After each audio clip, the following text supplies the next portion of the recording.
है तो आप कहेंगे 52 से लगा के 151 तक। 52 से लगा के 151 तक पार्ट 5। पार्ट 5 का हेडिंग है यूनियन गवर्नमेंट।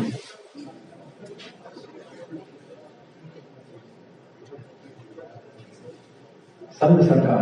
कभी पूछा जाए कि संघ सरकार यूनियन गवर्नमेंट क्या है?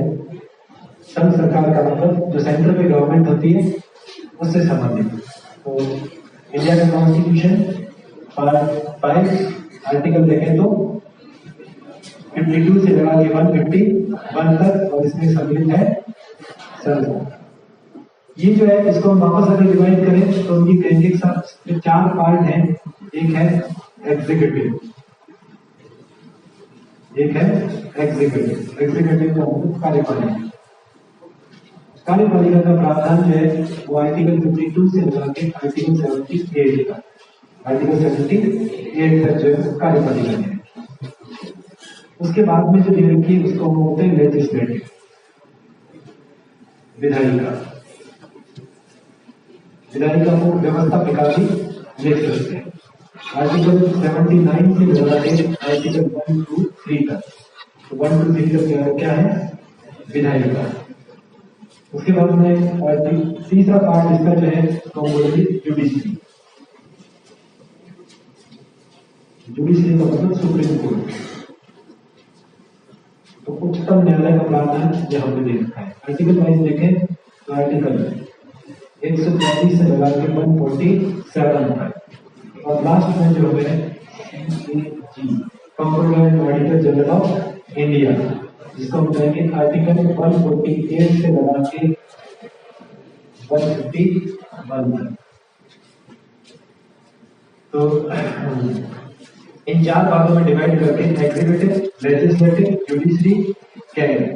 52 से लगा के 78, 79 से 124 से 45, 148 से 151।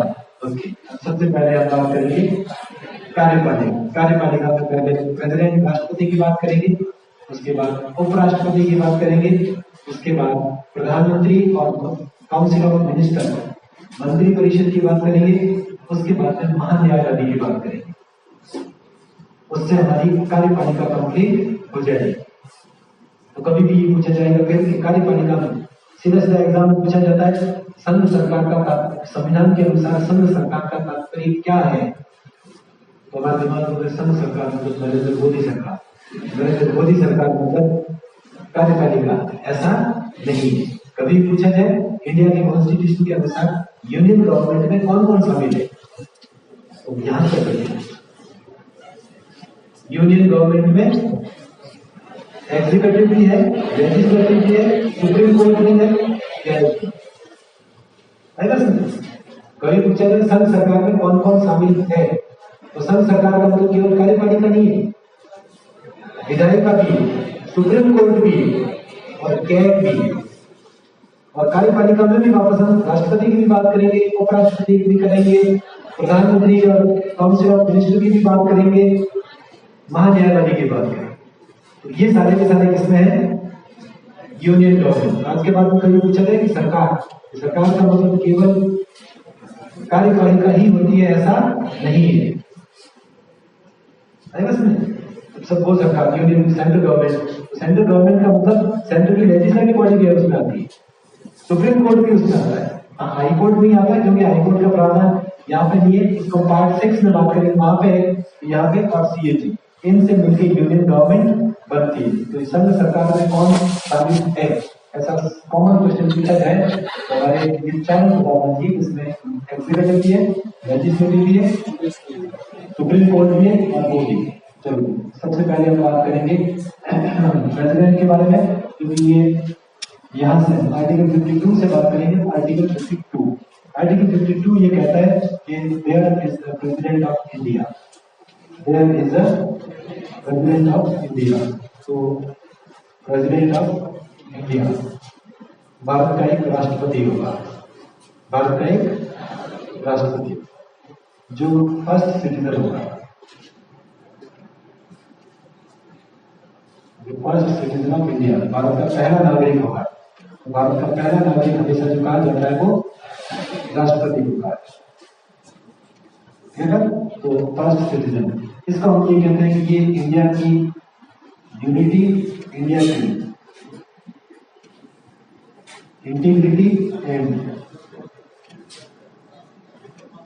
सॉलिडेरिटी का सिंबल है,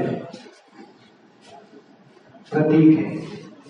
भारत की एकता, अखंडता, दृढ़ता, यह संप्रभुता नहीं लिखा, हाँ हर जगह पे संप्रभुता हो ऐसा नहीं है। सॉलिडेरिटी, सॉलिडेरिटी का दृढ़ता, सॉलिड, इंसान थोड़ा सॉलिड है, सॉलिड है मतलब दृढ़ है। हाँ, तो भारत का राष्ट्रपति जो है वो भारत की एकता, अखंडता और दृढ़ता का प्रतीक है, सिंबल है, सिंबल प्रतीक है। तो आर्टिकल 52 बस इतनी सी बात कहता है कि भारत का एक राष्ट्रपति होगा और भारत का राष्ट्रपति पहला नागरिक होगा और भारत की एकता, अखंडता और सॉलिडिटी का प्रतीक होगा, सिंबल। ऐसा कौन कहता है? आर्टिकल 52। आर्टिकल 53, आर्टिकल 53 ये कहता है कि executive power of union government, executive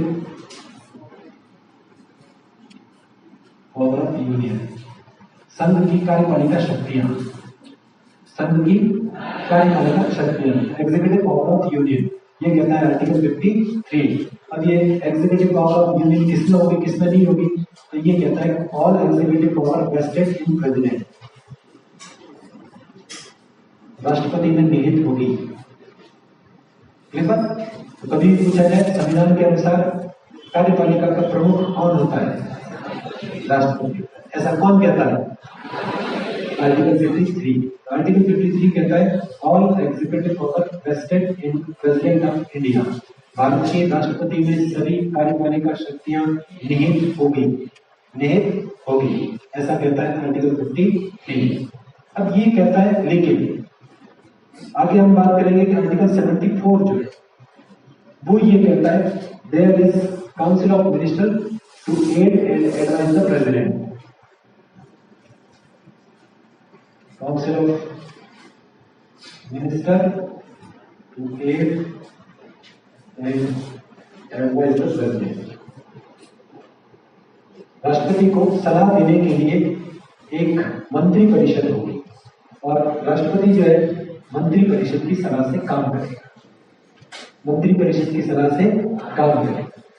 कहने का तात्पर्य यह है कि भारत के राष्ट्रपति को सारी की सारी शक्तियां आर्टिकल 53 देता है, 53 कहता है कि सारी पावर प्रेसिडेंट में होगी, लेकिन आगे काउंसिल ऑफ मिनिस्टर वाले में आर्टिकल 74 में ये लिखा हुआ है कि राष्ट्रपति को सलाह देने के लिए, राष्ट्रपति की सहायता के लिए एक मंत्री परिषद होगा और राष्ट्रपति मंत्री परिषद की सलाह से काम करेगा। इसका मतलब ये हो गया कि खुद की इच्छा से कुछ नहीं करेगा, खुद की इच्छा से कुछ भी नहीं करेगा, जैसा काउंसिल ऑफ मिनिस्टर कहता है वैसे। आज वहां आ जाना, ठीक है आ जाएंगे, 2 घंटे बैठना वहां पे, 2 घंटे बैठेंगे, 2 घंटे बैठने के बाद चले जाना, चले जाएंगे, खाना खा के जाना, खा के जाएंगे, बिना खाना खाए चले जाना, बिना खाना खाए। तो जैसा काउंसिल ऑफ मिनिस्टर कहेगा वैसा प्रेसिडेंट को करना। यहां से फिर हम ये बात करते हैं कि इंडिया में हेड जो है, प्रमुख जो है वो 2 है। एक को हम कहते हैं नॉमिनल और एक को बोलते हैं रियल। एक को बोलते हैं नाम मात्र का, एक को बोलते हैं वास्तविक। तो एग्जीक्यूटिव बॉडी का नॉमिनल हेड जो है वो तो प्रेसिडेंट है, बट रियल हेड जो है वो प्राइम मिनिस्टर है, क्योंकि काउंसिल ऑफ मिनिस्टर का हेड जो होता है वो प्राइम मिनिस्टर है। इस वजह से राष्ट्रपति जो काम करेगा वो प्रधानमंत्री की सलाह से करेगा। तो वास्तविक प्रमुख जो है वो हमेशा कौन होता है? प्रधानमंत्री। पावर जो होती है प्रधानमंत्री के पास, इसलिए प्रधानमंत्री बनना पसंद करते हैं। राष्ट्रपति तो चलो ठीक है,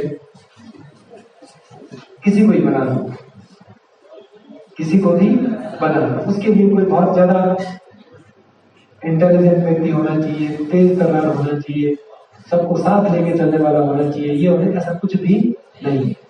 और ऐसे व्यक्ति को बनाया जाता है जो बिल्कुल सीधा हो। हाँ मतलब हाँ कि ना कहे कहीं से, ऐसे करना है हाँ ऐसे करना, वैसे करना है वैसे, ऐसे व्यक्ति को हमेशा प्रेसिडेंट बनाया जाता है। प्रेसिडेंट कभी भी जो है बहुत तेज तर्रार ऐसा व्यक्ति बनता है, ऐसा नहीं। इसी तरीके से हम ये कहते हैं कि सब हेड ऑफ स्टेट जो है वो तो प्रेसिडेंट होता है। जबकि ये पूछा जाए कि हेड ऑफ गवर्नमेंट कौन होता है, तो हम कहेंगे प्राइम मिनिस्टर। तो एक जो है राष्ट्र का प्रमुख है, एक शासन का प्रमुख है। तो ये पूछा जाए कि शासन का प्रमुख कौन है और राष्ट्र का प्रमुख पूछा जाए तो राष्ट्रपति होता है। तो यहाँ पे हम बस इतनी सी बात करते हैं कि आर्टिकल 53 ये कहता है कि सारी की सारी कार्यपालिका शक्तियां राष्ट्रपति में निहित होगी। लेकिन हम आगे बात करते हैं कि आर्टिकल 74 ये कहता है कि राष्ट्रपति की सलाह के लिए, सहायता के लिए एक मंत्री परिषद होगा। मंत्री परिषद का मुखिया प्रधानमंत्री होगा और राष्ट्रपति मंत्री परिषद की सलाह से काम करेगा। इस वजह से हम ये कहते हैं कि भारत में कार्यपालिका के दो प्रमुख हैं, एक नाम मात्र का प्रमुख, वास्तविक प्रमुख। एक नॉमिनल हेड, एक real head. Nominal head president होता है, रियल हेड प्राइम मिनिस्टर होता है। इसी तरीके से आप ये भी पूछा जाए, जो हमारे यहाँ पे दो प्रमुख हैं, एक हेड ऑफ स्टेट, एक head of government.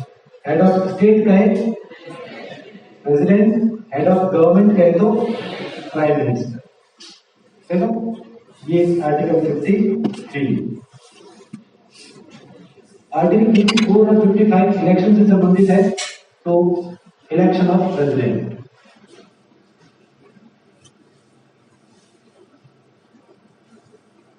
Election of president, राष्ट्रपति का निर्वाचन। तो प्रेसिडेंट का इलेक्शन होता है, प्रेसिडेंट का इलेक्शन होता है। प्रेसिडेंट का इलेक्शन कैसे होगा, कैसे नहीं होगा, तो इसमें ये कहा है इंडिया के प्रेसिडेंट का इलेक्शन इनडायरेक्ट होगा, अप्रत्यक्ष रूप से। प्रत्यक्ष रूप से राष्ट्रपति का निर्वाचन नहीं होगा, इनडायरेक्ट। Okay sir. इनडायरेक्ट जहां पे भी इलेक्शन होता है वहां पे वोट देने वाले जो होते हैं उनको हम निर्वाचक मंडल बोलते हैं। इलेक्टोरल कॉलेज कहें, निर्वाचक मंडल कहें। तो निर्वाचक मंडल होगा जिसके माध्यम से राष्ट्रपति का निर्वाचन किया जाए। इलेक्टोरल कॉलेज कहें, निर्वाचक मंडल में अपना वोट देने वाले। डायरेक्ट इलेक्शन जहां पे भी होता है हम सब वोट देते हैं, डायरेक्ट जहां पे भी होता है हम सब वोट देते हैं। लेकिन हम सब न दें और हमारे रिप्रेजेंटेटिव दे, हमारे द्वारा जो निर्वाचित किए हुए लोग दे दें, हमारे जनप्रतिनिधि दे दें, तो उसको हम कहेंगे इनडायरेक्ट इलेक्शन। और इनडायरेक्ट इलेक्शन में इलेक्टोरल कॉलेज होता है। इलेक्टोरल कॉलेज में कौन होंगे कौन नहीं होंगे, तो सब हम ये कहते हैं कि सब जो भी लोकसभा और राज्यसभा में मेंबर ऑफ पार्लियामेंट है और पूरी elected member of parliament, member of parliament, संसद के सदस्य। संसद के सदस्य का मतलब लोकसभा, राज्यसभा। जानते हो कि मेरे ख्याल से लोकसभा अभी थोड़े दिनों बाद में इलेक्शन है, तो हमारे जोधपुर से, पाली से, नागौर से, बाढ़ के जसमेर से, वहां से जो कैंडिडेट खड़ा होगा उसको हम क्या कहेंगे, लोकसभा सदस्य, member of parliament, member of Lok Sabha. इसी तरीके से राज्यसभा के भी इलेक्शन होते हैं। अभी इसी महीने में कहें राज्यसभा के भी चुनाव है, लेकिन उसमें हम वोट देते नहीं, इसलिए हमें पता ही नहीं चलता है। एमएलए वोट देते हैं, जिनको अभी हमने थोड़े टाइम पहले एमएलए चुन के भेजा है, वो वोट देंगे और वो वोट देके राज्यसभा के सदस्य के रूप में किसी व्यक्ति को निर्वाचित करेंगे। राजस्थान में 10 सीटें हैं राज्यसभा में, लोकसभा में 25 सीटें हैं। 10 में से 3 सीटों के इलेक्शन अभी होंगे। वहां पे हर 2 साल में 1/3 रिटायर्ड होते हैं राज्यसभा में और उसकी जगह 1/3 नए आते हैं। वो एक परमानेंट हाउस है, साइकिल चलती रहती है, जिसका सिलेबस होता रहे, बाहर जाता रहे, नए नए एडमिशन होते रहे। तो ऐसा राज्यसभा में होता है। लोकसभा में ऐसा नहीं होता है, एक साथ बैच स्टार्ट किया, सिलेबस कंप्लीट किया और घर भेज देते हैं, हो गया आपका कंप्लीट, अब जाओ।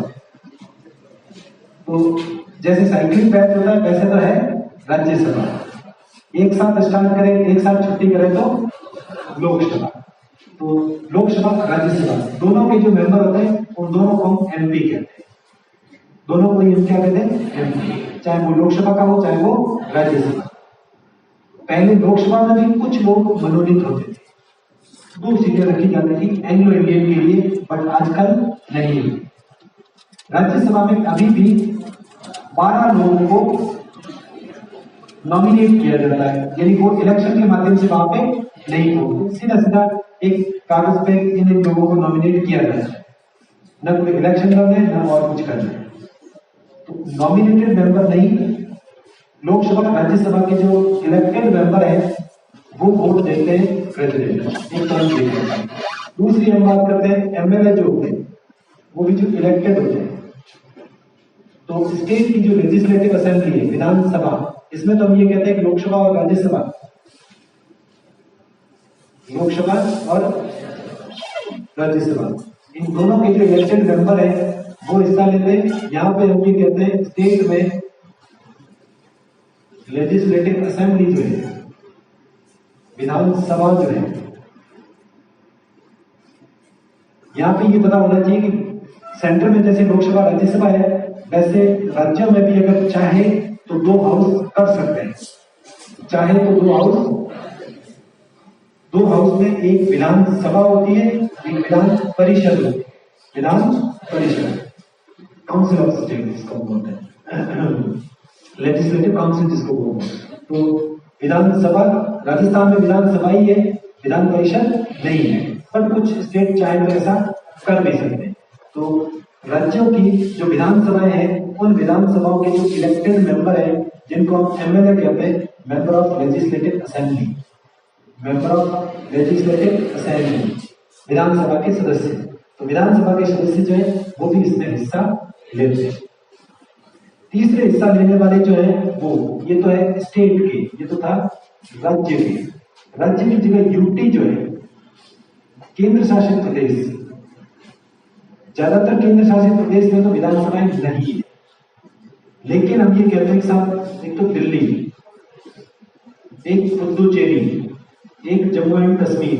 जम्मू एंड कश्मीर में अभी तक इलेक्शन हुए नहीं है लेकिन विधानसभा का प्रोविजन है तो होंगे उनके इलेक्शन। तो ऐसी स्थिति में ये 3 यूटी जो है इनके भी जो इलेक्टेड मेंबर है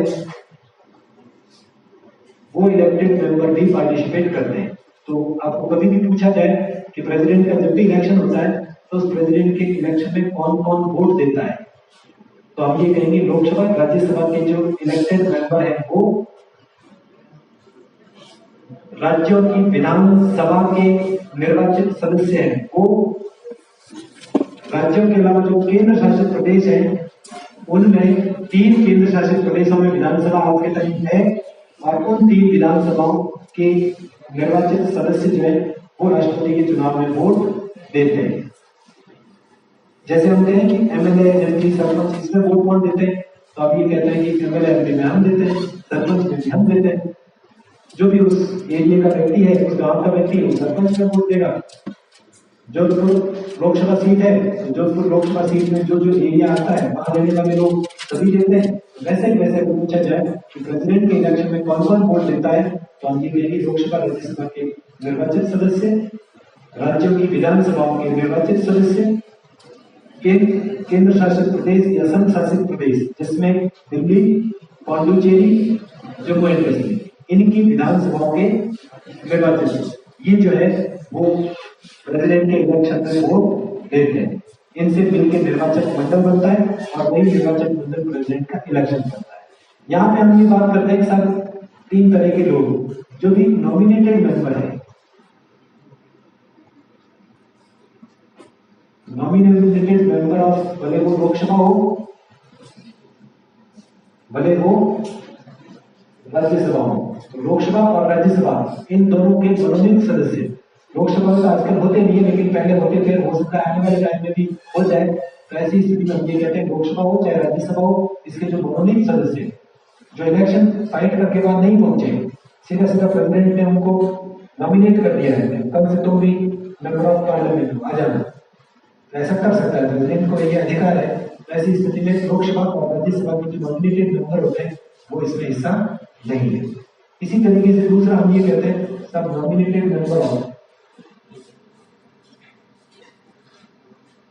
स्टेट की जो लेजिस्लेटिव असेंबली है, राज्यों की विधानसभाएं में, उनके सदस्य भी इसमें हिस्सा नहीं है। तीसरा हम ये कहते हैं कि सब स्टेट में उसका लेजिस्लेटिव काउंसिल जो है उसके दोनों तरह के मेंबर, चाहे वो इलेक्टेड हो चाहे वो नॉमिनेटेड। विधान परिषद के सदस्य, जहां पे भी विधान परिषद है वहां के मेंबर जो होते हैं उनको मेंबर ऑफ लेजिस्लेटिव काउंसिल बोलते हैं, MLC बोलते हैं। ये तो MLA बोलते हैं और MLA की बजाय वो होता है MLC, member of legislative council, Vidhan Parishad के सदस्य। विधान परिषद के सदस्य भाग नहीं लेते, भले वो इलेक्टेड हो भले वो नॉमिनेटेड। अगर उनको उसमें हिस्सा लेने के लिए अधिकार दे दिया जाए तो कोई भी राज्य ऐसा नहीं होगा जिस राज्य में विधान परिषद न हो। क्यों? प्रेसिडेंट के इलेक्शन में हर स्टेट चाहता है कि उसका भी रिप्रेजेंटेटिव बढ़िया और प्रॉपर होना चाहिए। आज कई विधान परिषद है, कई नहीं, क्योंकि उनके पास में ज्यादा ऐसा पावर होता है, ऐसा नहीं है। इस वजह से ज्यादा स्टेट सोचते हैं कि अपने MLC बना के क्या करना है, फालतू में पैसे खर्च करने, क्योंकि MLC बनाएंगे तो तनख्वाह भी देनी, जैसे में रहने के लिए घर भी देना, भत्ते भी देने, जबकि उनका कोई खास काम है ऐसा नहीं। ऐसी स्थिति में हमने यहाँ से विधान परिषद नहीं बना रखी और प्रेसिडेंट के इलेक्शन में उनका कोई रोल नहीं है। अगर रोल कर दे तो फिर सब रखेंगे। तो विधान परिषद के सदस्य चाहे वो इलेक्टेड हो चाहे वो नॉमिनेटेड हो, प्रेसिडेंट के इलेक्शन में पार्टिसिपेट नहीं करते। तो आर्टिकल 52, 53 और 54। 52 तो सीधे सीधा इतना ही कहता है इंडिया का एक प्रेसिडेंट होगा, पहला नागरिक होगा, भारत की एकता अखंडता और दृढ़ता का प्रतीक। उसके बाद में आर्टिकल 53 ये कहता है संघ की कार्यपालिका शक्तियां किसमें होगी? राष्ट्रपति में। लेकिन 74 कहता है राष्ट्रपति की सलाह के लिए मंत्री परिषद होगा, मंत्री परिषद की सलाह से राष्ट्रपति काम करेगा। 54 कहता है इलेक्शन ऑफ प्रेसिडेंट, प्रेसिडेंट का इलेक्शन होगा, राष्ट्रपति का निर्वाचन होगा। निर्वाचन डायरेक्ट नहीं होगा, इनडायरेक्ट होगा। निर्वाचक मंडल होगा और निर्वाचक मंडल में ये लोग होंगे, और ऐसे लोग जो कुछ MLA MP कहलाते हैं लेकिन वो प्रेसिडेंट के इलेक्शन में भाग नहीं ले सकते। जिसमें हमने कहा कि मनोनीत सदस्य, जिसमें हमने कहा कि विधानसभाओं के मनोनीत सदस्य, जिसमें हमने कहा विधान परिषद के निर्वाचित और मनोनीत दोनों सदस्य भाग नहीं लेते।